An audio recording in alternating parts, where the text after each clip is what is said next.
à l'intérieur de nos sociétés. C'est aussi cela la souveraineté. Et pour y arriver, il faut aussi constater que,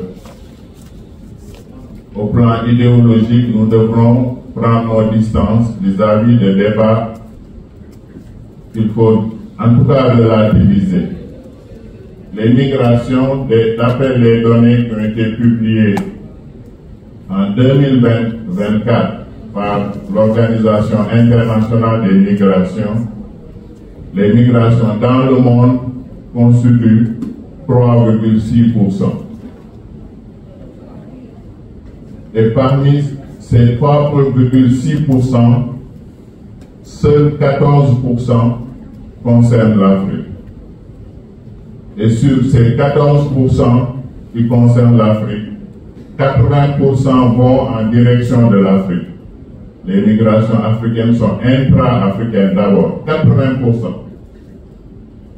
Donc c'est important de relativiser le phénomène et de ramener les discussions à leur véritable nature, même si les départs en migration irrégulière sont des départs dramatiques. Donc il ne faut pas qu'on perde de vue ce caractère dramatique de ces migrations et leur opposer des modèles de développement de l'intérieur de nos sociétés. Et c'est cela aussi une approche fondée sur le développement endogène et fondée sur la souveraineté. Et pour y arriver, il nous faut, vous avez dit tout à l'heure, le professeur Karl a dit tout à l'heure, il faut concevoir des politiques publiques. Et ces politiques publiques doivent être des politiques publiques intelligentes, c'est-à-dire fondées sur les évidences scientifiques. Et les évidences scientifiques partent de données probantes.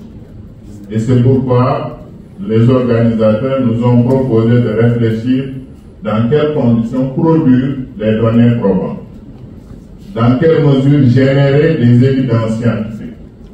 Quel est l'état de la production de données scientifiques à partir de nous-mêmes. Donc c'est cela le débat.